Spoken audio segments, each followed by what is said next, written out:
भजन का लिखने वाला दाऊद। इस भजन में सहायता के लिए संध्याकालीन प्रार्थना है। ये परमेश्वर का वचन। दाऊद जो है परमेश्वर के भवन में आनंदित और मगन होकर आता था। यहाँ पे शाम के समय भजन का लिखने वाला दाऊद परमेश्वर की आराधना कर रहा है और कह रहा है, हे मेरे धर्म परमेश्वर, जब भी मैं पुकारूं तब तू मुझे उत्तर देना। जब मैं सकेती में पड़ा तब तूने मुझे सहारा दिया, मुझ पर अनुग्रह किया और मेरी प्रार्थना को सुना। दाऊद जब भी परमेश्वर, कोई भी दाऊद के सामने में संकट आता या परेशानी आता, परमेश्वर का भक्त होने के नाते वो हमेशा उसकी निगाहें कहाँ लगी रहती थी? परमेश्वर के भवन में। और उसका भरोसा केवल और केवल बड़े बड़े युद्ध को उसने जीता। यहाँ पे वो कह रहा है, जब भी मैं पुकारूं तब तो मुझे सुनना और उसका उत्तर देना। पुकारने का मतलब जब भी मैं प्रार्थना करूं किसी भी विषय को लेकर, तब तो मेरा उत्तर देना और मुझ पर अपना अनुग्रह को करना। हे मनुष्य के पुत्र, कब तक मेरी महिमा का अनादर होता रहेगा? तुम कब तक व्यर्थ बातों से प्रीति रखोगे और झूठी युक्ति की खोज में रहोगे? परमेश्वर का वचन कहता है हम मनुष्यों के लिए सच्चे परमेश्वर को खोजना छोड़कर लोग अन्य अन्य बातों में परमेश्वर को खोजते हैं। किसी पेड़ में, किसी पत्थर में, किसी झाड़ी में, किसी झंखाड़ में जाकर किसी के मुंह से सुन लेंगे ये जगह ऐसा है तो लोगों की भीड़ लग जाती। लेकिन सच्चे परमेश्वर को यदि हम दिल से पुकारते हैं, जब सारा भरोसा मनुष्यों से, पेड़ से, झाड़ी से, झंखाड़ से हमारा खत्म हो जाता है, तब दिल से आवाज, क्योंकि उस समय हम पूरा विश्वास के साथ परमेश्वर को पुकारते हैं। तो यहाँ पे परमेश्वर हम जैसे लोगों को या अन्य जातियों को ऐसा बोल रहा है कि तुम सच्चे परमेश्वर का जो पुत्र है उसकी महिमा तो करते नहीं हो, व्यर्थ बातों में प्रेम रखते हो, व्यर्थ बातों को करते रहते हो। कब तक अन्य अन्य बातों को करोगे और झूठी झूठी युक्ति। झूठी युक्ति मतलब अनर्गल प्रयास। कई बार देखिए आप लोग पहाड़ों पर जाने के लिए ऐसे लुढ़कते लुढ़कते जाते हैं, ये सब झूठी युक्ति है, इससे कुछ होना नहीं है ना। केवल दिल से एक बार सच्चे परमेश्वर को पुकारो, परमेश्वर अपने भवन से उतर कर हमारी प्रार्थना को सुनता है। और जो प्रार्थना है, लोग मन्नत मांगते हैं, ऐसा करेंगे वैसा करेंगे, नंगे पांव आएंगे, फलाना करेंगे, ठिकाना करेंगे, लेकिन उसके बावजूद भी उनके जीवन में चैन और शांति नहीं रहता है, उतना करने के बाद भी। तो ये झूठी युक्ति में कब तक इन सब झूठे झूठे प्रयासों में परमेश्वर को खोजते रहोगे? यह जान रखो कि यहोवा ने भक्त को अपने लिए रखा है। भक्त जो उसके लोग हैं, उसके प्रिय जन हैं, वो केवल दिन और रात प्रार्थना करते हैं और परमेश्वर क्या करता है? उनकी प्रार्थनाओं को सुनता है। कांपते रहो और पाप मत करो, अपने अपने बिछौने पर मन ही मन सोचो और चुपचाप रहो। पूरा दिन बीत जाता है अन्य बातों में, सांसारिक बातों में हम खोए हुए रहते हैं, लेकिन यहाँ परमेश्वर कहता है कि सारे दिन में तुम अपने व्यवहार में क्या रहो? सचेत रहो, सजग रहो, क्योंकि हम क्या है? परमेश्वर के लोग हैं और अपने व्यवहार के द्वारा ही हम दूसरों को बता सकते हैं कि हम परमेश्वर के जन इस संसार से अलग कैसे हैं। यदि हम सांसारिक लोगों की तरह ही व्यवहार करने लगेंगे तो उनमें और हम में कोई अंतर नहीं है। तो यहाँ पे कांपते रहो मतलब परमेश्वर का डर तुम्हारे जीवन में प्रतिपल प्रति क्षण बना रहे। उस डर के द्वारा हम कोई भी गलत काम करने से बचे रहें। कुछ भी करने के पहले हम कांपें कि परमेश्वर हमको देख रहा है। और पूरा दिन बीतने के बाद में जब हम रात में अपने बिछौने पर होते हैं तो पूरे दिन के क्रियाकलापों को सोचें कि हमने क्या किया, हम सुरक्षित बचे। अपने बिछौने पर ही अपने किए गए कार्यों के लिए पश्चाताप करें और परमेश्वर को धन्यवाद दें कि तुमने हर एक बातों से हमको निकाला, सारी चीज़ों के लिए। अक्सर होता क्या है, हम दिन और रात प्रार्थना करते हैं और केवल मांगते हैं, प्रभु ऐसा कर, प्रभु वैसा कर। हमारी प्रार्थनाओं में केवल मांगना ही बस रहता है, लेकिन कितना ही अच्छा होता कि मांगने से ज़्यादा हम केवल धन्यवाद देते परमेश्वर को कि उसने हमारे जीवन में अपनी करुणा को रखा, अपनी दया को रखा, अपने अनुग्रह को रखा, सारे दिन के लिए एक सुखमय जीवन हमको दिया, सारी सुविधाएं हमको उपलब्ध कराई। कई सारे ऐसे लोग हैं जिनको जो हमें मिला है वो उनको नहीं मिलता है। तो अगर हम केवल धन्यवाद देते हैं तो धन्यवाद की भेंट प्रभु केवल और केवल हमसे धन्यवाद के बलिदान को ही चाहता है। लेकिन होता क्या है, जब हम रात को सोते हैं तब भी हम, हे प्रभु काश मेरे जीवन में ये दे देता आप, हे परमेश्वर काश आप मुझे ये दे देते, काश ऐसा हो जाता। हम केवल मांगते हैं। 24 घंटे भी यदि हमको मिले तो हम केवल मांगेंगे। धन्यवाद मुश्किल से 5 मिनट या 10 मिनट का रहता है। तो यहाँ पे भी बोल रहा है अपने बिस्तर पे रहो चुपचाप, किसी को बताने की जरूरत ही नहीं है। मन ही मन सोचो कि आपने क्या किया।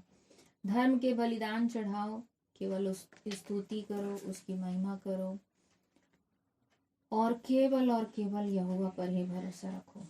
बहुत से हैं अन्य जाति में ऐसे लोग हैं जिनके पास कोई आशा नहीं है, उनके लिए भलाई करने वाला कोई नहीं है।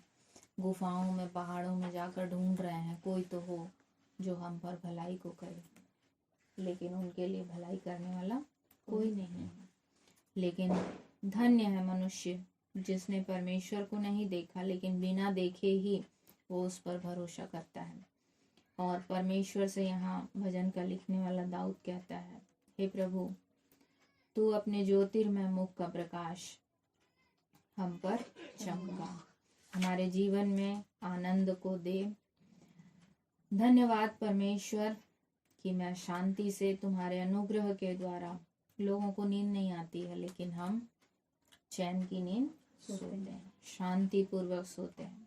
केवल यहोवा परमेश्वर आप ही हैं जो मेरे जीवन में निश्चिंता को लाते हैं, बेचैनी को नहीं। कल का दिन न जानते हुए भी हम निश्चिंत रहते हैं कि परमेश्वर हमको भूखा नहीं सुलाएगा, है ना। हमारे लिए हर एक व्यवस्थाओं को उसने करके रखा है। इस वचन के पढ़े जाने तक सबको आशीष मिले। आमीन। हम लोग सब अपने आंखों को बंद करेंगे। अनुग्रहकारी दयालु पिता परमेश्वर, हम आपका धन्यवाद करते हैं, स्तुति करते हैं, प्रशंसा करते हैं, तारीफ करते हैं। एक बार फिर प्रभु जी हम आपके चरणों के समीप में आते हैं। पिता परमेश्वर, आपका धन्यवाद करते हैं कि आपने हम सबों को जीवित रखा, सुरक्षित रखा, और एक बार फिर से प्रभु जी आपने अपने चरणों के पास प्रभु जी आने का मौका दिया। प्रभु जी हम आपका धन्यवाद करते हैं। धन्यवाद करते हैं पिता कि हम आपके भवन में पाए जाते हैं। धन्यवाद करते हैं पिता कि प्रभु जी आपके अनुग्रह के द्वारा पिता परमेश्वर प्रभु जी हम अपने जीवनों को जीने पाते हैं। प्रभु जी हम आपका धन्यवाद करते हैं। आगे के सारे समयों को प्रभु जी आपके सामर्थ्य हाथों में सौंपता हूँ। प्रार्थना और विनती करता कि प्रभु इस समय पिता परमेश्वर पवित्र आत्मा हरेक के जीवन को, हरेक के प्राण और आत्मा को, शरीर को स्पर्श करने पाए, और वचन जो प्रभु जी आप हमें आज बताते हैं होने दे पिता परमेश्वर की वचन हम पिता परमेश्वर उसको अपने करीब रखने पाए, और वचन पिता परमेश्वर हमारे शरीर में ऐसे घुल जाए कि प्रभु जी हम वचन को अपने आंखों के सम्मुख रखने पाए। प्रभु जी आपका धन्यवाद करते हैं। सारी बातों की आदर और महिमा प्रभु जी आपको देता हूँ।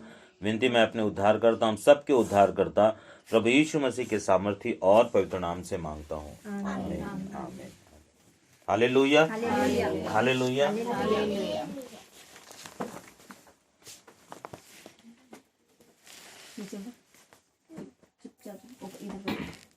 आइए हम लोग निकालेंगे इस अंतिम समय, ये जो अंतिम समय जो हमारा चल रहा है ना, ये जो अंतिम समय में हम लोग जी रहे हैं।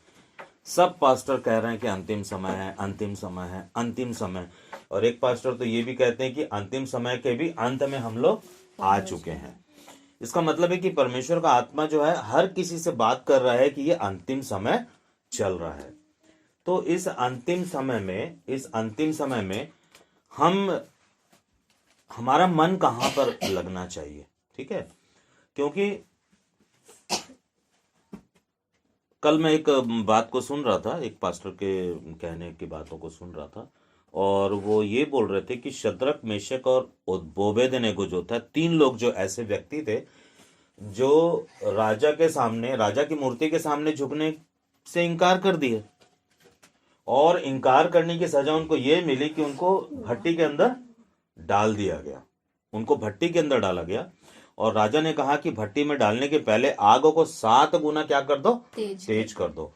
तो उसमें जितने भी आग को भड़काने वाली जो चीजें हैं वो डाली गई होंगी, और भट्टी जो था पूरी तरह से धधक रहा था। और जो व्यक्ति उनको लेकर के गए सामने, है ना, वो द्वार पर ही नहीं पहुंचे थे और उन लोग क्या हो गए, भस्म हो गए। लेकिन वो तीनों अंदर चले गए, और जब अंदर वो जा रहे थे तो वहां राजा को वहां पे 3 के बदले 4 लोग दिखाई देते हैं, है ना। तो अंतिम समय में जो ये समय जो चल रहा है, इस समय अपने मन को बहुत ही अपने काबू में रखने का समय है। क्योंकि इतना दिन का मेहनत ऐसा ना हो कि जब कलीसिया उठाई जाए तो हम छूट जाए, ऐसा ना हो कि हम यहाँ पे छूट जाए। तो हमको करना क्या है, सबसे अधिक हमको अपने मन की रक्षा करना है। इस अंतिम समय में हमको क्या करना है, अपने मन की, मन मतलब क्या होता है, हृदय की अवस्था। मस्तिष्क से विचार उत्पन्न होते हैं और हृदय में वो बढ़ता है, और जब वो हृदय में बढ़ता है तो हम वही काम को करने के लिए आगे बढ़ जाते हैं, ठीक है। तो सबसे अधिक हमको क्या करना है, अपने मन की रक्षा करना। आइए हम लोग आज का जो वचन है, की वर्ड है, उसको हम लोग देखेंगे। रोमियो की पत्री, उसका 8 अध्याय, उसका 5 वचन। जो भी पढ़ेगा थोड़ा जोर से पढ़ना।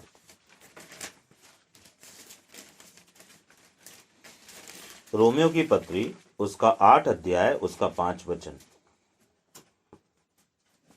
क्योंकि शारीरिक व्यक्ति शरीर की बातों पर मन लगाते हैं, परंतु आत्मा की बातों पर मन लगाते हैं। क्या लिख रहा है, क्योंकि शारीरिक व्यक्ति शरीर की बातों पर क्या लगाते हैं, मन लगाते हैं, और जो आत्मिक व्यक्ति हैं वो आत्मा की बातों पर क्या करते हैं, मन लगाते हैं। मेरे बाइबल में ऐसा लिखा है, क्योंकि शरीर पर मन लगाना तो मृत्यु है, परंतु आत्मा पर मन लगाना जीवन है। हालेलुया। जब हम शरीर पर मन लगाते हैं तो यह शरीर जो है नष्ट होने के कगार पे चला जाता है, और जो आत्मा हमें दी गई है वो आत्मा को हम क्या करते हैं, कुंठित कर देते हैं। जब हम शरीर पर मन लगाते हैं और शरीर हमको क्या करता है, उकसाता है कि तुम ये करो, तो हम आत्मा जो हमको दिया गया, जो हमारे अंदर है, उसको हम क्या करते हैं, कुंठित करते हैं, और उसको हम लोग क्या करते हैं, शोकित करते हैं। लेकिन जब हम लोग पवित्र आत्मा पर मन लगाते हैं, तो जब हम पवित्र आत्मा पर मन लगाते हैं तो हमको वो कहाँ लेके चलता है, अनंत जीवन की ओर वो हमको लेकर के चलता है। देखो ये जो अविश्वासी जो दशा होती है ना, जो अविश्वास की जो दशा है ना, वो क्या करती है, जो अविश्वासी जो दशा होती है वो शरीर को क्या करती है, नियंत्रित करती है, शरीर को कंट्रोल करती है, वो हमारे मन को क्या करती है, नियंत्रित करती है। लेकिन जो विश्वासी दशा होती है, विश्वासी दशा मतलब कि जिस परमेश्वर ने प्रभु यीशु मसीह को मृत्यु में से जिला उठाया, वो पवित्र आत्मा क्या करता है, हमको संभाल के रखता है, क्योंकि वो चाहता है कि ये कभी भी नाश ना हो वरन अनंत जीवन पाए।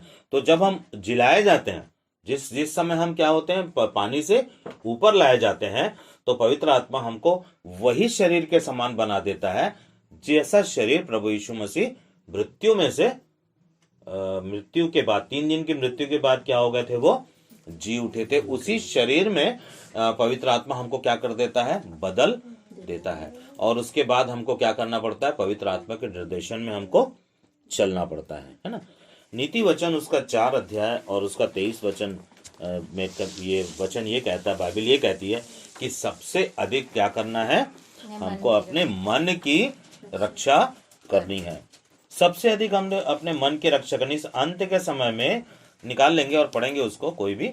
इस अंत के समय में हमको 7 गुना बुराई का सामना करना पड़ेगा, 7 गुना सताव का सामना करना पड़ेगा। वचन का कितना? नीति वचन है 4:23। 7 गुना मतलब सबसे अधिक अपने मन की रक्षा कर, क्योंकि जीवन का मूल सूत्र वही है। और 16 का 1 भी पढ़ लो। नीति वचन 16 का 1 भी कर लो, पढ़ लो।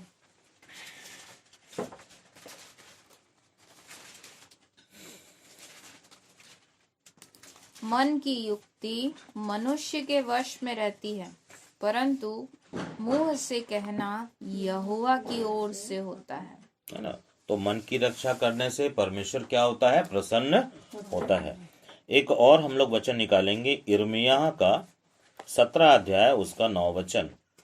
यिर्मयाह नबी की किताब उसका 17 अध्याय उसका 9 वचन। यशायाह के बाद यिर्मयाह। 17। हाँ, 17 का 9, यशायाह के बाद यिर्मयाह। मन तो सब वस्तुओं से अधिक धोखा देने वाला होता है। उसमें असाध्य रोग लगा है, उसका भेद कौन समझ सकता है। मैं यहोवा मन की खोजता और हृदय को जांचता हूँ, ताकि प्रत्येक जन को उसकी चाल चलन के अनुसार अर्थात उसके कामों का फल दूं। बस ये वचन बहुत ही इंपॉर्टेंट है हर एक के जीवन के लिए, कि मन तो सब वस्तुओं से अधिक धोखेबाज होता है और अनेक प्रकार के जो रोग हैं उससे वो ग्रसित है। और मन को कौन समझ सकता है? वचन ही कहता है कि मन को कोई भी व्यक्ति समझ ही नहीं सकता, क्योंकि मन हमको कब और कहाँ गड्ढे में ढकेल दे हमें पता नहीं है। लेकिन जब हम आत्मा के चलाए चलते हैं, जब हम परमेश्वर को अपने सम्मुख रख करके चलते हैं, जब हम निरंतर परमेश्वर के मुख को तलाशते हैं। अभी हम लोग भजन संहिता में क्या पढ़े कि अपने मुख का प्रकाश, अपनी ज्योति का प्रकाश हम पर क्या करे? चमकाए। इसलिए चमकाए ताकि हम किसे देख सकें? उस ज्योति को देख सकें, उस परमेश्वर के मुख को हम देख सकें, है ना। और क्या कहता है आगे वचन? कि मैं यहोवा हृदय की खोजबीन करता हूं और मन को जांचता हूं, कि प्रत्येक को उसके चाल चलन के अनुसार और उसके कार्यों के फल के अनुसार क्या दूं? बदला दूं। ये बदला की बात, ये बदला इस जीवन के रहते रहते भी आएगा, और अनंत यदि परमेश्वर बदला जब देता है तो उसमें कुछ प्रकोप रहता है ना। उस प्रकोप में परमेश्वर क्या करता है? हमको अलाउ कर देता है कि उस प्रकोप में हम क्या करें? चलें। तब हम क्या करते हैं? उससे डर जाते हैं और मृत्यु का भय आ जाता है, परिवार का भय आ जाता है, समाज का भय आ जाता है और परमेश्वर का भय आ जाता है। तब हम क्या करते हैं? पश्चाताप करते हैं, अपने मन को क्या करते हैं? फिराते हैं और परमेश्वर के सामने अपने आंसुओं को बहाते हुए हम क्या करते हैं? प्रार्थना करते हैं। कल हम लोग शाम को बैठ करके घर में बात कर रहे थे कि जब भागवत को बहुत ज़्यादा परेशानी हुई थी, कोरोना का जो दूसरा फेज आया था, तो वो बोला कि मेरे को खाने का भी मन नहीं करता था और 2 कदम भी मैं चल नहीं पाता था। तो मैं भागवत को बोला, भागवत वो कोरोना ही था और मैं कुछ भी नहीं कर पा रहा था, लेकिन पहली बार मैं आंसू को बहा करके प्रार्थना किया और प्रार्थना करने के बाद वो क्या हो गया? चंगा हो गया। ये सब क्या है मालूम? ये सब उदाहरण है हमारे जीवन में कि जब भी हमारे जीवन में पाप का हमला होता है, हमको तुरंत क्या होना चाहिए? सचेत हो जाना चाहिए, क्योंकि शैतान क्या कर रहा है? हमारे मन को पकड़ रहा है। वो हमारे मन को क्या करता है? अपने कब्जे में लेने की कोशिश करता है ना। पौलुस कहता है कि मैं अपने शरीर को क्या करता हूँ? मारता और कूटता हूँ। तो कोई डंडे से मार कूट नहीं रहा है, लेकिन उसके शरीर के अंदर क्या चल रहा है? एक संघर्ष चल रहा है। देखो, पौलुस जब किसी के ऊपर हाथ रख के प्रार्थना करता था तो उसको पवित्र आत्मा मिल जाता था, लेकिन फिर भी पौलुस ऐसा क्यों बोलता है कि मैं अपने शरीर को क्या करता हूँ? मारता, कूटता और अपने वश में रखने की कोशिश करता हूँ। वो तो पवित्र आत्मा से भरा हुआ व्यक्ति था, उसको क्या जरूरत था इतना संघर्ष करने का, और उसको क्या जरूरत था अपने व्यक्तिगत बात को बाइबल में रखने की क्या जरूरत थी? वो इसलिए बाइबल में अपनी व्यक्तिगत बात को रखता है जिससे कि मनुष्य क्या करे? पाप से क्या करे? एक संघर्ष करने की कोशिश करे। कि जैसे ही शैतान अपना तीर चलाता है, अलग अलग प्रकार का शैतान का तीर होता है, जब वो शैतान अपने तीर को छोड़ता है ना, इसका मतलब है कि हम उस पाप से ग्रसित हो सकते हैं और वो हमको उस पाप की तरफ ले जाने की कोशिश करता है। और तभी क्या करना है? हमको वहां से भागना है। वचन ये कहता है, एक जगह पे लिखा हुआ है कि जब अभिलाषा गर्भवती होती है, जैसे ही आपके अंदर अभिलाषा है, आप तुरंत उस स्थान से भागो। हो सकता है 4 लोग का पीने का जगह हो, है ना, और हम वहां पे अचानक चले गए हों और कोई बोलता नहीं चलो बैठ के पियो। अब थोड़ा अब वचन कहता है कि तू जो दारू की जो धार है उसको भी मत देखना, क्योंकि जब तू उसको देखेगा तो तेरे अंदर पीने की तमन्ना जागेगी। तो क्या करना है, तुरंत वहां से क्या करना है, भागना है। अभी कल मेरे को एक व्यक्ति ने बताया, हाँ कल मेरे को एक व्यक्ति ने बताया, मैं नाम नहीं लूंगा, उसको किसी व्यक्ति ने कहा कि पीबे का, दारू पीबे का, है ना, तो उस व्यक्ति ने बोला नहीं मैं तो इसको छोड़ दिया। उसका एक अच्छा उत्तर ये हो सकता था कि मनुष्य दारू से नहीं वरन परमेश्वर के अनुग्रह से जीवित, परमेश्वर के वचन से क्या हो सकता है, जीवित रह सकता है। यीशु मसीह को शैतान बोलता है, यीशु मसीह 40 दिन तक भूखे थे, तो यीशु मसीह को ऐसा पत्थर फेंक के बोलता है ले इसको बोल कि रोटी बन जाए। अब यीशु मसीह बोलते तो वो रोटी बन जाता, ठीक है, तो वो शैतान की बात को मान लेते। तो यीशु मसीह ने कहा कि मनुष्य केवल रोटी से नहीं परंतु परमेश्वर के मुख से निकलने वाले हर एक वचन से क्या रहेगा, जीवित रहेगा। Hallelujah, hallelujah. तो सबसे अधिक क्या करना है, हमको अपने मन की रक्षा करना है ना, और हमको क्या करना है कि शैतान के ठहराए हुए जाल को हमको समझना है। जैसे जैसे अभिलाषा हमारे अंदर बढ़ रही है, हमको समझ जाना चाहिए कि शैतान हमको क्या कर रहा है, पकड़ने की कोशिश कर रहा है। उसी समय हमको क्या करना चाहिए कि प्रार्थना तुरंत करना चाहिए कि शैतान अभी और इसी वक्त तो यीशु मसीह के नाम से दूर चला जा, क्योंकि मैं यीशु मसीह के लहू से धोया गया हूं और तू क्रूस पर हार चुका है, इसलिए तू मुझ पर हमला नहीं कर सकता। अपने अपने तरीके से सब प्रार्थना कर सकते हैं, ठीक है। आइए हम देखेंगे 2 कुरिन्थियों 4 अध्याय उसका 4 वचन। किसी को संसार में हम विश्वासी लोग भी रहते हैं, अविश्वासी लोग भी रहते हैं। 4 का 4 2 कुरिन्थियों 4 का 4। अविश्वासियों के लिए जिनकी बुद्धि इस संसार के ईश्वर में अंधी कर दी है, ताकि मसीह जो परमेश्वर का प्रतिरूप है उसके तेजोमय सुसमाचार का प्रकाश उन पर ना चमके। बस क्या बोल रहा है पौलुस, क्या बोल रहा है, देखो ध्यान से सुनो सब कोई। पौलुस क्या बोल रहा है, अविश्वासियों के बारे में बात कर रहा है। किसके बारे में बात कर रहा है, अविश्वासियों के बारे में बात कर रहा है। और किसको बोल रहा है, विश्वासी लोगों को बोल रहा है। वो क्या कर रहा है कि अविश्वासी और विश्वासी के बीच में एक अंतर पैदा करने की कोशिश कर रहा है, एक डिफरेंस पैदा करने की कोशिश कर रहा है। और ये बोल रहा है कि शैतान ने क्या किया है, पढ़ो फिर से उसको। और उन अविश्वासियों के लिए जिनकी बुद्धि इस संसार के ईश्वर ने अंधी कर दी है, ताकि मसीह जो परमेश्वर का प्रतिरूप है उसके तेजोमय सुसमाचार का प्रकाश उन पर ना चमके। है ना, शैतान ने क्या किया कि अविश्वासियों की बुद्धि को क्या कर दिया, अंधा कर दिया है। उनके दिमाग को क्या कर दिया, सुन्न कर दिया है। आप वचन को लेकर के जाओगे तो भी वो वचन को सुनेगा नहीं। और उनके ऊपर परमेश्वर के तेजोमय सुसमाचार की ज्योति भी नहीं चमकेगी। आप और हम यहाँ पे इसलिए बैठे हुए हैं क्योंकि हम मूर्ख लोग थे, है ना। परमेश्वर ने संसार में से किसको चुना, बुद्धिमानों को नहीं चुना।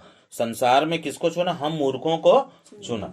क्योंकि सुसमाचार जो है वो बुद्धिमान लोगों के लिए नहीं है, सुसमाचार मूर्ख लोगों के लिए। हम मूर्ख थे इसलिए आज हम यहाँ पे बैठे हुए हैं, हम परमेश्वर की उपस्थिति में बैठे हुए हैं। लेकिन संसार जो बुद्धिमान पाया जाता है आज वो परमेश्वर से दूर है। लेकिन पौलुस इस बात को इसलिए कहता है क्योंकि उस विश्वासियों की भीड़ में भी विश्वासी होने के बाद भी अविश्वासी की दशा उनके जीवन में पाई जाती है। अविश्वासी की दशा यदि हमारे जो प्रभु यीशु मसीह पर विश्वास करता है और यदि उसके बाद भी अविश्वासी की दशा पाई जाती है तो उससे बेकार बात हो ही नहीं सकती। क्योंकि परमेश्वर ने, देखो ये जो कलीसिया है ये देह है, एक्चुअल में ना इस देह को ना समझना पड़ेगा। ये जो यहाँ पे लोग बैठे हैं वो प्रभु यीशु मसीह की देह है और इस देह में रह करके हम किसी प्रकार के गलत काम को नहीं कर सकते। यदि हम गलत काम को करते हैं तो इस देह में एक धब्बा लगाता है। है कि नहीं भैया? हम देह में क्या लगाते हैं? एक दाग लगा देते हैं, एक धब्बा लगा देते हैं, और वो वचन ये कहता है कि जिसमें दाग और धब्बे हैं वो कलीसिया उठाई नहीं जाएगी। ऐसा भी हो सकता है कि ये जो कलीसिया है, यदि एक भी व्यक्ति गलत करता है, क्योंकि वचन ये कहता है कि कलीसिया उठाई जाएगी, व्यक्ति उठाया नहीं जाएगा। वचन ये कहता है कि कलीसिया उठाई जाएगी, कलीसिया के अंदर में व्यक्ति है। प्रभु यीशु मसीह उसी देह को चुनेंगे, उसी देह को अपने पास में रखेंगे जो देह पवित्र है। और यदि देह ही पवित्र नहीं है, यदि कुंवारी मतलब कलीसिया को क्या किया कहा गया है? एक कुंवारी कहा गया है। यदि कुंवारी ही पवित्र नहीं है तो क्या कलीसिया उठाई जाएगी? एक के चक्कर में सबको छोड़ दिया जाएगा। इसलिए पौलुस कहता है कि यदि तुम्हारे बीच में कोई व्यक्ति पाप करता है, कोई व्यक्ति गलत करता है, तो उसको क्या करो? व्यक्तिगत रूप से समझाओ, और साथ ही साथ उसको क्या करो? सामूहिक रूप से भी समझाओ। यदि वो नहीं मानता है तो उसको किक आउट करो, उसको बाहर निकालो। अभी हम लोग वहां पे सब, मैं पूनम और भागवत काम कर रहे थे, अचानक पूनम बोली मैं बबीता को निकाल दूं। मुझे थोड़ा सा हंसी आया, मैं बोला अरे ऐसा नहीं करना था। उसको क्या करना है? पहले व्यक्तिगत रूप से एक बार समझाना है, और नहीं, व्यक्तिगत रूप से एक बार समझाना है, और उसके बाद क्या करना है? सामूहिक रूप से हमको उसको क्या करना है? समझाना है। उसको क्या करना है? क्षमा करना है। यदि उसके बाद भी यदि नहीं माने तो उसको निकाल इसलिए देना है ताकि वो इस स्थान के महत्व को समझ सके। हालेलुया। प्रभु के देह को, महत्व को हमको क्या करना है? समझना है ना। आज जो है, चाहे वो विश्वासी, मैं तो अविश्वासियों की बात नहीं करूंगा, मैं विश्वासियों की बात करूंगा, है ना, कि देखो जिस बात को हम अपने जीवन में ज्यादा महत्व देते हैं, प्रथम महत्व देते हैं, उसी की हम क्या करते हैं? महिमा करते हैं।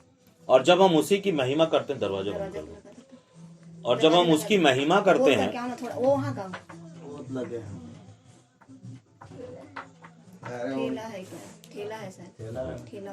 ठीक है, तो हम जिस चीज को अपने जीवन में ज्यादा महत्व देते हैं, हम उसी की पूजा करने लगते हैं। ठीक है ना।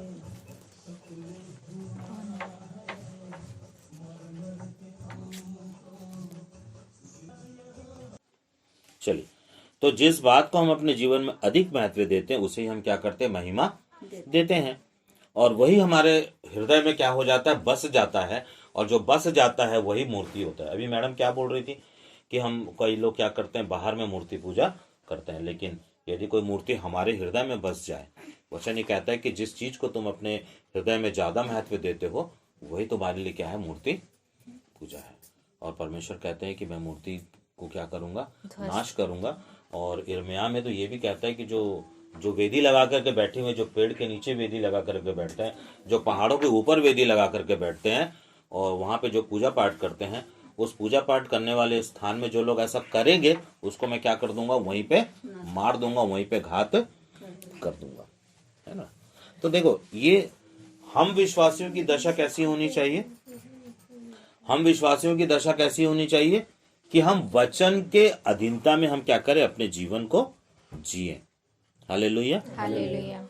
दूसरा कुरिन्थियों उसका 17 अध्याय में बाइबल कहती है, 17 अध्याय निकाल लेंगे, दूसरा कुरिन्थियों 17 अध्याय, इसमें बाइबल ये कहती है कि यदि कोई 17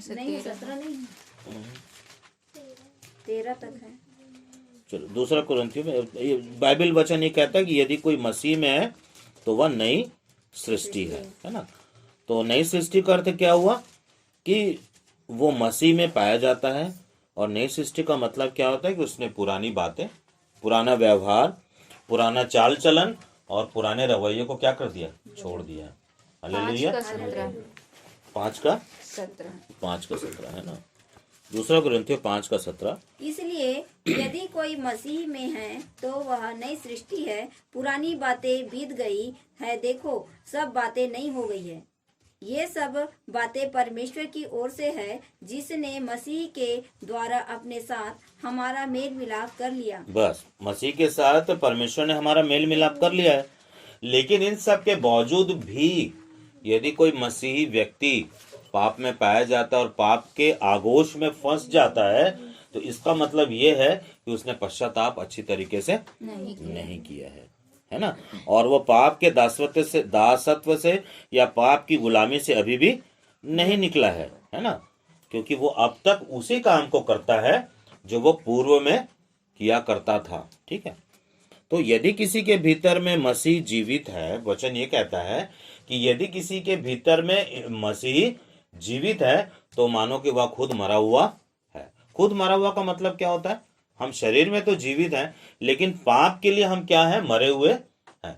क्योंकि बपतिस्मा में क्या हो जाता है?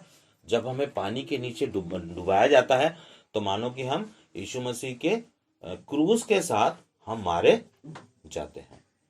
यीशु मसीह के साथ हम क्रूस पर मानो हम चढ़ाए जाते हैं, और उसको दफनाना कहते हैं ना। जब हम नीचे जाते हैं तो हम यीशु मसीह के समान दफनाए जाते हैं 3 दिन। यीशु मसीह 3 दिन रहे कब्र में, लेकिन हम क्षण भर के लिए हम दफनाए जाते हैं, और क्षण भर के बाद हमें पानी के ऊपर लाया जाता है। तो हम जब आते हैं तो हम मसीह के रूप में बदल जाते हैं। मसीह के प्रतिरूप में हम क्या हो जाते हैं? बदल जाते हैं। अब वहां से हमारा नया जीवन शुरू होता है। Hallelujah, hallelujah. यही बपतिस्मा है। इसलिए बपतिस्मा को बहुत ही सोच समझ करके व्यक्ति को लेना चाहिए, और समझ लेना चाहिए कि बपतिस्मा एक्चुअल में है क्या। क्योंकि जब बपतिस्मा के बाद वो उठाया गया है, इसका मतलब ये है कि वो मसीह के शरीर के प्रतिरूप में उठाया गया। पवित्र आत्मा उसको जिलाया है, नया जीवन दिया है। अब जीवन में पाप का कोई भी स्थान नहीं है। लेकिन फिर भी पौलुस कहता है कि मेरे शरीर में पाप जो है वो राज्य करता है। हर किसी के शरीर में पाप राज्य करता है। क्यों राज्य करता है? ऐसा क्या कारण है कि राज्य करता है? इसका मतलब ये है कि वो पूरी रीति से वो प्रभु के उपस्थिति में नहीं आया है। ठीक है, क्योंकि ये मनुष्य है ना। परमेश्वर का वचन ये कहता है कि जब यीशु मसीह आएगा तभी हम सिद्ध बनेंगे, उसके पहले हम सिद्ध नहीं हो सकते। पाप हमारे शरीर में हमला कर सकता है, पाप हमारे शरीर को सुन्न कर सकता है, पाप हमारे शरीर को पाप करने के लिए आगे बढ़ा सकता है। लेकिन उसी समय परमेश्वर का वचन कहता है कि धोखा ना खाओ, क्योंकि परमेश्वर ठट्ठों में नहीं उड़ाया जाता। यदि आप पवित्र आत्मा पा करके, बपतिस्मा पा करके फिर आप पाप में जीवन जी रहे हैं, तो इसका मतलब है कि हम धोखा खा रहे हैं। और हम क्या कर रहे हैं? हा ही करके परमेश्वर को हम क्या कर रहे हैं? ठट्ठों में उड़ा रहे हैं। गलातियों की पत्री उसका 2 अध्याय उसका 20 वचन, गलातियों की पत्री उसका 2 अध्याय उसका 20 वचन में पौलुस ये कहता है कि अब मैं जीवित ना रहा परंतु मसीह मुझ में जीवित है। पढ़िए उसको, गलातियों की पत्री उसका 2 अध्याय उसका 20 वचन। मैं मसीह के साथ क्रूस पर चढ़ाया गया हूँ, अब मैं जीवित न रहा पर मसीह मुझ में जीवित। ये भावना हर मसीह के अंदर में होनी चाहिए कि जब मैं मसीह के साथ क्रूस पर चढ़ा दिया गया हूँ, जब मैं बपतिस्मा के द्वारा गाड़ दिया गया हूँ, है ना, तो अब जब मैं जिला दिया गया हूँ तो मैं जीवित नहीं रहा। मतलब पाप के लिए मैं पूरी रीति से क्या हो गया हूँ? मर गया हूँ। और मेरे शरीर में मेरे में कौन पाया जाता है? मसीह जीवित पाया जाता है। Hallelujah, hallelujah. और निकालेंगे 2 कुरिन्थियों, फिर से आ जाएंगे 2 कुरिन्थियों 7 अध्याय उसका 10 वचन। क्योंकि परमेश्वर देखो, क्योंकि परमेश्वर भक्ति का शोक ऐसा पश्चाताप उत्पन्न करता है जिसका परिणाम उद्धार है, और फिर उससे पछताना नहीं पड़ता, परंतु सांसारिक शोक मृत्यु उत्पन्न करता है। अतः देखो इसी बात से कि तुम्हें परमेश्वर से भक्ति का शोक हुआ, तुम में कितना उत्साह और प्रत्युत्तर और ऋष और भय और लालसा और धुन और दंड देने का विचार उत्पन्न हुआ। बस है ना। क्योंकि देखो यूहन्ना की पत्री में यीशु मसीह की एक महायाजक की प्रार्थना है। उसमें यीशु मसीह ने परमेश्वर से ये कहा है कि जितने लोगों को तूने मुझे दिया था, है ना, अब वो तेरे हैं। मतलब सबके सब यीशु मसीह को ग्रहण नहीं करेंगे, सब ग्रहण नहीं करेंगे यीशु मसीह को। ठीक है, जो यीशु मसीह को ग्रहण करेगा उसका उद्धार होगा। ठीक है, तो जिसको परमेश्वर चुनते हैं कि हाँ परमेश्वर अपनी आत्मा को क्या करते हैं? भेजते हैं, उसे स्पर्श करते हैं, वचन को भेजते हैं, और उसके जो एक पापी होता है, उसको अपने पाप के प्रति संवेदना जागृत हो जाती है कि अरे मैं पाप कर रहा हूं क्या, और क्या करता है, उसको एक शोक उत्पन्न होता है, एक दुख उत्पन्न होता है। यदि किसी व्यक्ति के अंदर में बपतिस्मा लेने के पहले यदि दुख उत्पन्न नहीं हुआ है, यदि पश्चाताप ठीक से उसने नहीं किया है, तो इसका मतलब क्या है? यदि उसने पश्चाताप नहीं किया है, इसका मतलब क्या है? कि उसके अंदर वो दुख उत्पन्न हुआ ही नहीं है, पाप के प्रति उसका विवेक जागा ही नहीं है। पाप के प्रति विवेक का जागना भी जरूरी है कि पाप की पहचान हम कर सकें। जिस प्रकार से हम पवित्रता की पहचान कर सकते हैं, ये मत छुओ वो मत छुओ, इसका मतलब है कि पाप की पहचान का भी विवेक एक मनुष्य के जीवन में होना चाहिए। हालेलुया। हालेलुया। और जब तक एक पापी व्यक्ति आंसुओं से भरा हुआ है ना, आंसू से भरी पश्चाताप की प्रार्थना नहीं करेगा, उसके हृदय में एक दुख उत्पन्न नहीं होगा, तब तक जो है वो क्या है, उसे उद्धार नहीं मिल सकता, तब तक उसको उद्धार नहीं मिल सकता। हालेलुया। इस बात को हमको समझना पड़ेगा। और इस अंत्य के समय में जब हमको ऐसा लगे कि पाप जो है हमारे हृदय में राज्य करने की कोशिश कर रहा है, तो तुरंत क्या करें, पाप को यीशु मसीह के नाम से डांटें, शैतान को यीशु मसीह के नाम से डांटें, और उस स्थान से तुरंत निकल जाएं, चाहे वहां 1 करोड़ रुपया भी क्यों ना रखा। हालेलुया। पाप जो है वो क्षण भर के लिए संतुष्टि देता है। कोई व्यक्ति पीता है, थोड़े देर के लिए उसके शरीर में नशा होता है, उस नशे को पाने के लिए वो बार बार क्या करने लगता है, पीने लगता है, और उसको वो जैसे संध्या का समय होगा, उसको वो धार याद आएगी, उसको वो नशा, उसको वो पाप का जो आगोश है वो उसको स्मरण आएगा, और वो पाप में चलता चला जाएगा एक मूर्ख व्यक्ति की तरह, और धोखा खाता जाएगा। लेकिन सचेत व्यक्ति जो होता है वो तुरंत समझ जाता है कि मेरे को पाप क्या करने वाला है, कब्जे में लेने वाला है, और वो तुरंत सतर्क हो जाता है, और सतर्क होकर के इससे पहले कि अभिलाषा उसके हृदय में गर्भवती हो, अभिलाषा का जन्म हो, वो फटाक से वहां से क्या हो जाता है, हट जाता है और भाग जाता है। हालेलुया। तो देखो, बपतिस्मा के द्वारा हमारा पापमय शरीर जो है वो गाड़ दिया गया है, और पवित्रता वाला शरीर क्या हो गया है, उठा दिया गया है। तो हमको क्या करना है, ये मानना है कि मैं अब जीवित नहीं हूं, मैं तो जीवित हूं, परंतु मैं पाप के लिए अब जीवित नहीं रहूंगा। हालेलुया। हालेलुया। सब प्रकार के पाप, चाहे बुराई करने का पाप हो, चाहे लुचपन का पाप हो, चाहे मतवालापन हो, चाहे व्यभिचार हो, किसी भी प्रकार का पाप क्यों ना हो, पाप क्या करता है, उकसाता है। पाप क्या करता है, उकसाता है। बुराई करने के लिए उकसाता है, मतवालापन होने के लिए उकसाता है, रंगरेलियां मनाने के लिए उकसाता है, व्यभिचार करने के लिए उकसाता है ना। ये पाप का व्यवहार है। तो हमको क्या करना है, सचेत रहना है, और हमको तत्काल ही हमको क्या करना है, पाप से बाहर निकलना है। क्योंकि यदि हम लोग पाप में रहेंगे तो हम क्या हो जाएंगे, फिर से वापस गिर जाएंगे। और वचन ये कहता है कि यदि कोई व्यक्ति फिर से पाप में गिर गया तो उसको नया बनाना बहुत ही मुश्किल है, अनहोना है। नया बनते हैं लेकिन कम लोग बनते हैं, क्योंकि जब तक आप आंसू बहा करके प्रार्थना नहीं करोगे, जब तक आप परमेश्वर से क्षमा नहीं मांगोगे, तब तक वो आपको क्षमा करने वाला नहीं। हालेलुया। क्योंकि हम क्या करते हैं, जब हम मसीह व्यक्ति पाप करता है तो मसीह की देह के विरोध में पाप करता है। मानो मसीह फिर से पाप कर रहा है। इसको समझो, हम मसीह की देह में हैं, और यदि मान लीजिए मैं पाप करूं तो मैं अब मसीह की देह के विरोध में पाप कर रहा हूं। मानो मसीह पाप कर रहा है, हम फिर से उसको क्रूस में चढ़ाते हैं। उसको समझना है हमको। हम फिर से क्या करते हैं, यीशु मसीह को मानो हम क्रूस पर चढ़ाते हैं। यीशु मसीह कहते हैं कि जीवन की रोटी मैं हूं। यीशु मसीह कहते हैं कि जो मेरा मांस खाता है और जो मेरा लहू पीता है, मांस खाना मतलब जो उसके वचन को अपनी आंखों के सम्मुख और अपने हृदय में बसा के रखता है, वचन को बसा के रखता है, और जो मेरे लहू को पीता है, यानी कि परमेश्वर ने यीशु मसीह को इसलिए भेजा ताकि वो यहाँ पे लहू पाए हमारे पापों के विरुद्ध में। यीशु मसीह यहाँ पे लहू को बहाया, तो इसका मतलब क्या है कि परमेश्वर ने यीशु मसीह को भेजा।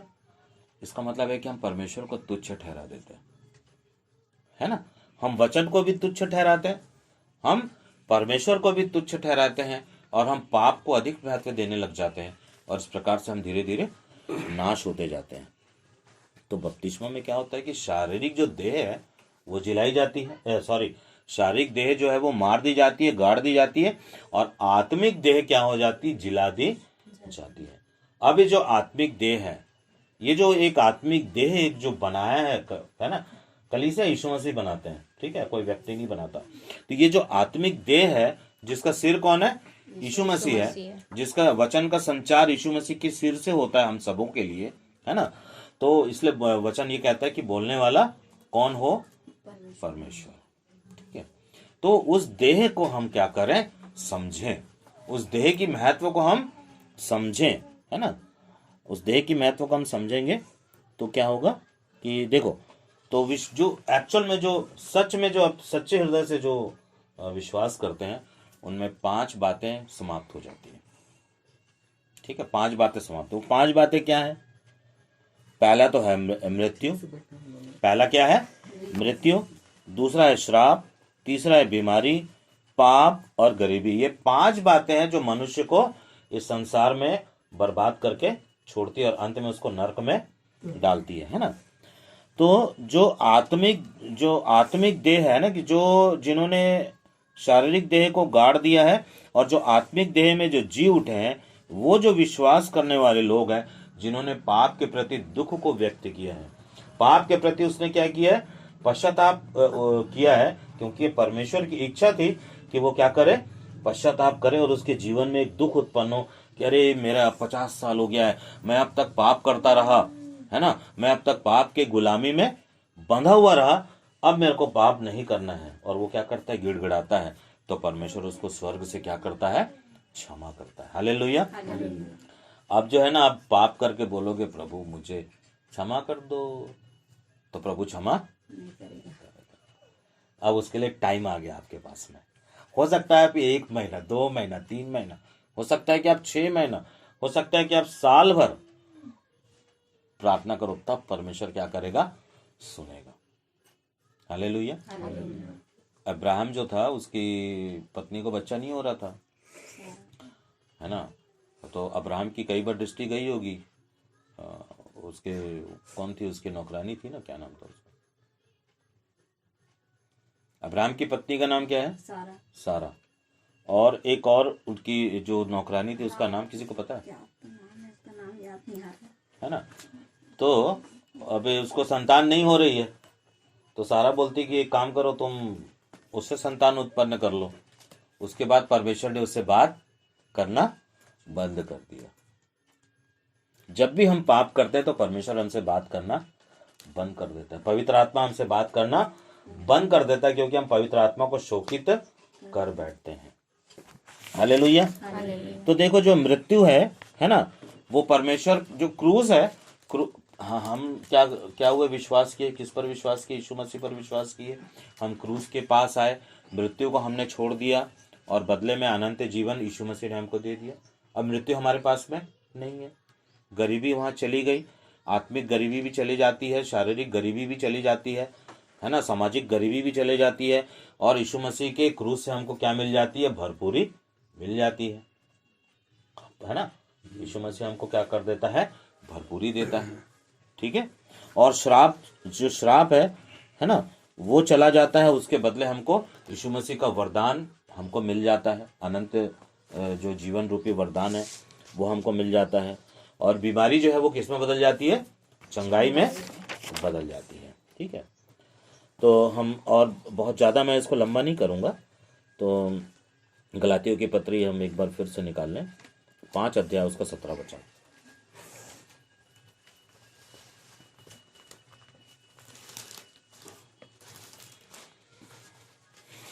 क्योंकि शरीर आत्मा के विरोध में और आत्मा शरीर के विरोध में लालसा करता है, और ये एक दूसरे के विरोधी हैं। बस, है ना। आत्मा के विरोध में कौन काम करता है, शरीर, और शरीर के विरोध में कौन काम करता है? आत्मा। पवित्र आत्मा ये चाहता है कि इस व्यक्ति के शरीर में भली इच्छा का वास हो, है ना। गलातियों का 5 अध्याय उसका 17 वचन है ना, कि शरीर जो है वो आत्मा के विरोध में काम करता है, वो आत्मा को छोटा करने की कोशिश करता है, और आत्मा जो होता है वो जो भली इच्छा जो शरीर की इच्छा है उसके विरोध में क्या करता है? काम करता है। गलातियों की पत्री 6 अध्याय उसका 7 वचन निकालेंगे। गलातियों की पत्री उसका 6 अध्याय धोखा ना उसका, खाओ, हाँ परमेश्वर ठट्ठों में नहीं उड़ाया जाता। बस, है ना। क्या करना, क्या कहना है? धोखा ना खाओ, क्योंकि परमेश्वर ठट्ठों में नहीं उड़ाया जाता। जैसा बोओगे, आगे क्या लिखा है? मनुष्य, क्योंकि मनुष्य जो कुछ बोता है वही काटेगा। मनुष्य जो कुछ बोता है वही काटेगा, है ना। और शरीर के काम जो स्पष्ट है, 5 अध्याय गलातियों 5 अध्याय उसका 19 वचन पढ़ेंगे। शरीर के काम तो प्रकट है, अर्थात व्यभिचार, गंदे काम, लूचपन, चलो, इसको हम अभी नहीं देखेंगे। इसको हम एक शब्द से कह लेते हैं अशुद्धता। क्या कह लेते हैं? अशुद्धता। और हम अशुद्ध होकर के हम इस मसीह जीवन को निर्वाह नहीं कर सकते। तो 2 प्रकार की अशुद्धता होती है, एक शरीर की अशुद्धता होती है और दूसरा मन की अशुद्धता होती है, ठीक है। ऐसे बहुत सारे फिल्म बने हैं। वो भी एक मैं देख रहा था, अभी एक फिल्म था बीच में बना था, उसमें कोई हीरो था, हीरोइन थी। तो उसमें वो जो लेडीज है वो ये बोलती है कि तुम क्या कर रहे हो, तुम तो मेरे को, अब तुम अपने मन में क्या कर रहे हो? एक पाप कर रहे हो, तुम मन में मेरे को बिस्तर पर ले जा रहे हो। समझ रहे हो ना बात को? वो जो हीरोइन है, वो जो लेडीज है, वो क्या बोल रही कि तुम अपने मन में क्या कर रहे हो? पाप कर रहे हो। यदि यीशु मसीह ने क्या कहा कि यदि तुम सोच लोगे तो तुम मानो क्या कर लिए? पाप कर लिए। उसका मतलब सोचना भी गुनाह है, ठीक है। तो क्या है? अशुद्धता। जो शरीर और मन दोनों से जो अशुद्ध है वो परमेश्वर के राज्य का वारिस नहीं हो सकता, है ना, ठीक है। लेकिन परमेश्वर का वचन ये कहता है कि गलातियों की पत्री 5:9 में निकाल के पढ़ लेंगे कि थोड़ा सा जो खमीर है वो गुथे हुए पूरे आटे को खमीरा कर देता है। थोड़ा सा खमीर सारे गुथे हुए आटे को खमीर कर डालता है। बस ये जो वचन सुनना, प्रार्थना करना, परमेश्वर का अनुग्रह, परमेश्वर का प्रेम, परमेश्वर की दया करो ना, ये क्या है? ये गुथा हुआ क्या है? हम गुथे हुए आटे के समान हो गए हैं कि परमेश्वर हमको क्या करता है? गुथता है। मानो परमेश्वर हमें एक गुथा हुआ आटा बनाता है, और संसार से हम इतना सा खमीर, दही दूध को गर्म करते हैं और थोड़ा सा आप खमीर को डाल दो दही में, उसमें दूध में, और रात भर के लिए रख दो हल्का हल्का टेम्परेचर में। दूसरे दिन क्या हो जाएगा? दूध नहीं रहेगा, और वो क्या बन जाएगा? दही बन जाएगा। उसी प्रकार से हम जो गुथे हुए आटे हैं, ये जो गुथा हुआ आटा है, यदि हम संसार से थोड़ा सा खमीर अपने जीवन में लेके आ जाएं, पाप रूपी खमीर, अशुद्धता रूपी खमीर यदि हम अपने जीवन में ला दें, तो आपका पूरा शरीर क्या हो जाएगा? खमीर। अब आप गुथे हुए आटे, अब कैसे अपने आप को फिर से नया बनाओगे? कितना मुश्किल है। क्या फिर से आप 20 साल पीछे जाओगे? इसका मतलब है कि आपका टाइम खत्म। तो हमको क्या करना है? संसार के खमीर से हमको क्या करना है? बचना है। हमको संसार के खमीर से हमको क्या करना है? बचना है। और यीशु मसीह मत्ती 5 में कहते हैं कि धन्य, निकालो 5 अध्याय, धन्य है वे जिनके मन शुद्ध हैं, क्योंकि वे परमेश्वर के राज्य को देखेंगे। जो अशुद्ध हैं वो परमेश्वर के राज्य को नहीं देख सकते, परंतु जो शुद्ध हैं वो परमेश्वर के राज्य को देख सकते हैं। पढ़िए। धन्य है वे जो मन के दीन है, क्योंकि स्वर्ग का राज्य उन्हीं का है। धन्य है वे जो शोक करते हैं, क्योंकि वे शांति पाएंगे। धन्य है वे जो नम्र हैं, क्योंकि वे पृथ्वी के अधिकारी होंगे। धन्य है वे जो धार्मिकता के भूखे और प्यासे हैं, क्योंकि वे तृप्त किए जाएंगे। धन्य है वे जो दयावंत हैं, क्योंकि उन पर दया की जाएगी। धन्य है वे जिनके मन शुद्ध है, क्योंकि वे परमेश्वर को देखेंगे। धन्य है वे जो मेल कराने वाले हैं, क्योंकि वे परमेश्वर के पुत्र कहलाएंगे। बस, है ना, कि धन्य है वे जिनके मन शुद्ध हैं, और वो किसको देखेंगे? परमेश्वर के मुख को देखेंगे। परमेश्वर को जीता जागता एक समय आएगा कि आप जीता जागता परमेश्वर को क्या करोगे? देखोगे। Hallelujah, hallelujah. तो हमको क्या करना है? सबसे अधिक अपने मन की रक्षा करना है। हम व्यवस्था के नियमों का पालन नहीं कर सकते थे, लेकिन यीशु मसीह हमारे लिए क्या बन गया, खुद एक पाप बन गया और व्यवस्था को हमारे सामने से हटा दिया और अपना अनुग्रह हमको क्या कर दिया, दे दिया, जिसके कारण हमारा एक नया जन्म हो गया। लेकिन यीशु मसीह फिर भी कहते हैं कि तुम व्यवस्था के छोटी से छोटी बातों को भी तुमको पालन करना होगा। तुमको एक बार मैं सजा से मुक्त कर दिया हूँ, तुमको तुम्हारे पाप को मैं एक बार में पूरा हटा दिया हूँ। अब तुमको क्या करना है, अनुग्रह में ही बने रहना है ताकि तुम पाप ना करो, है ना। यूहन्ना निकालेंगे 6 अध्याय उसका 54 वचन, है ना, और निकालेंगे। और मैं एक वचन को बता रहा हूँ कि यीशु मसीह ने कहा यूहन्ना 8 अध्याय उसका 12 वचन में कि जगत की ज्योति मैं हूँ, जो मेरे पीछे होलेगा वह अंधकार में ना चलेगा वरन जीवन की रोटी पाएगा। यूहन्ना 6 अध्याय उसका 54 वचन।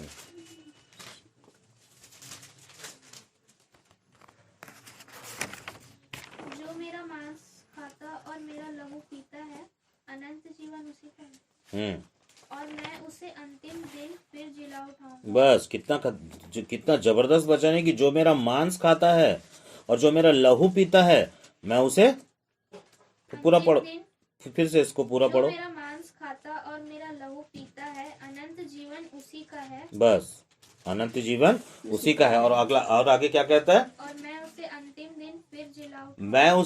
दिन फिर जिला उठाऊंगा। इस वचन को हम धारण कर सकते हैं क्या, है ना। आज ये क्वेश्चन है कलीसिया के सामने, कि क्या हम इस वचन को धारण करके चल सकते हैं?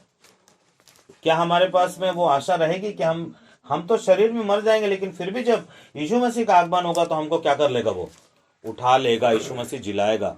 वचन कहता है, यीशु मसीह कहते हैं कि जो मेरा मांस खाता है, जो वचन में गुथ जाता है आटे की तरह, जो लहू को क्या करता है, तुच्छ नहीं समझता है, जो परमेश्वर को तुच्छ नहीं समझता है, जो वचन को अपने आंखों के सम्मुख और अपने हृदय में रखते हुए अपने जीवन को जीता है, यीशु मसीह उससे एक वादा करते हैं कि मैं उसको अंतिम समय में क्या करूंगा, जिला उठाऊंगा। Hallelujah, hallelujah, hallelujah, hallelujah, hallelujah, है ना।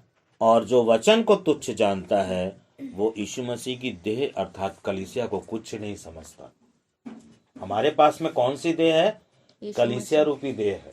यहाँ पे हम अलग अलग नाम के व्यक्ति हो सकते हैं, लेकिन फिर भी हमें यीशु मसीह ने क्या कहा है, एक बॉडी का है।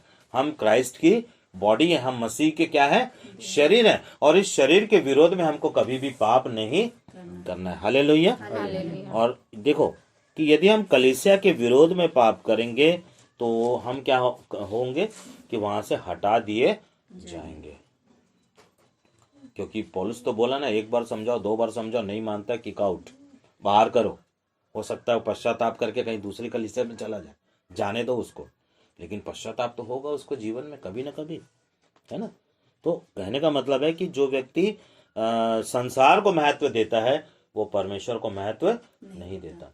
जो व्यक्ति संसार की बातों को अपने हृदय में प्रथम स्थान देता है वो परमेश्वर को तुच्छ जानता है।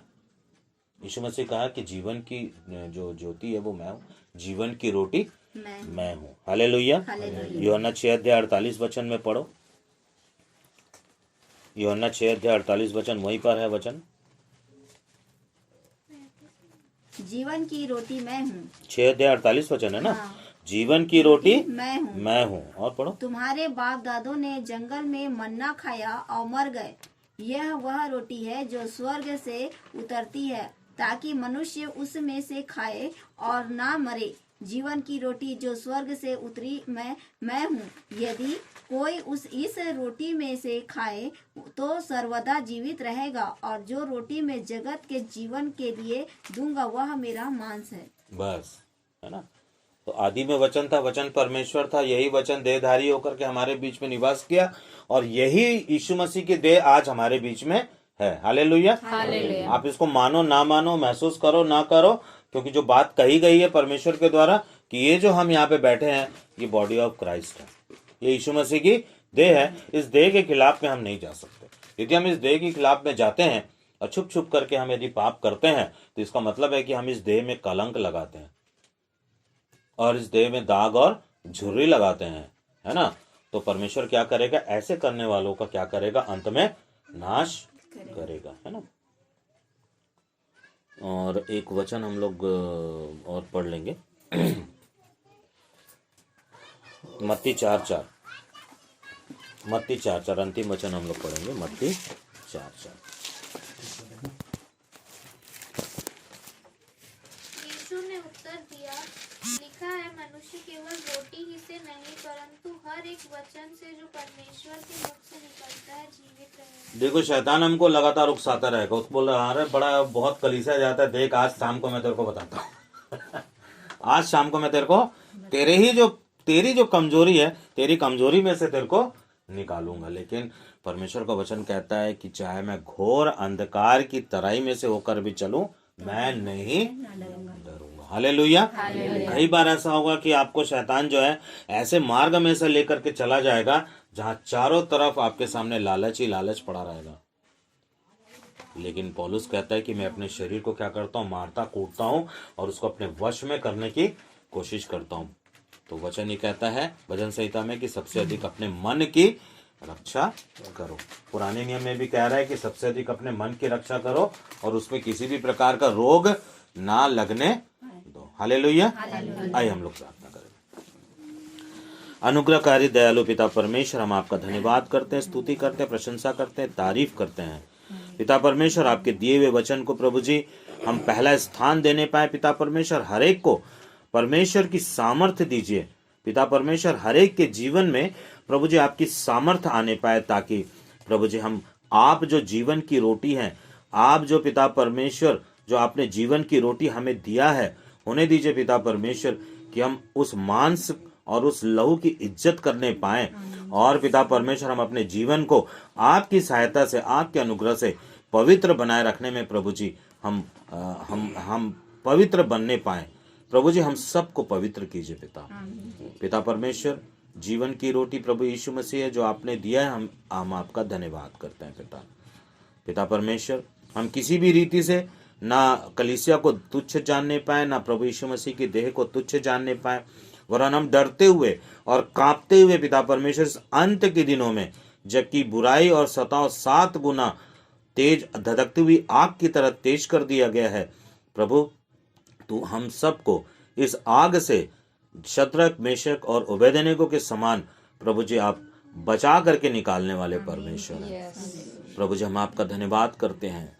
शद्रक, मेशक और ओबेदेनेगो के बीच में प्रभु यीशु मसीह आप चल फिर रहे थे, उसी प्रकार से पिता परमेश्वर इस कलीसिया में पिता परमेश्वर आप चलते फिरते हैं और हर एक को प्रभु जी अपने अनुग्रह में आप रखते हैं। इसके लिए हम आपका धन्यवाद करते हैं। हर एक को प्रभु जी पाप के दासत्व से बचा कर रखिएगा पिता।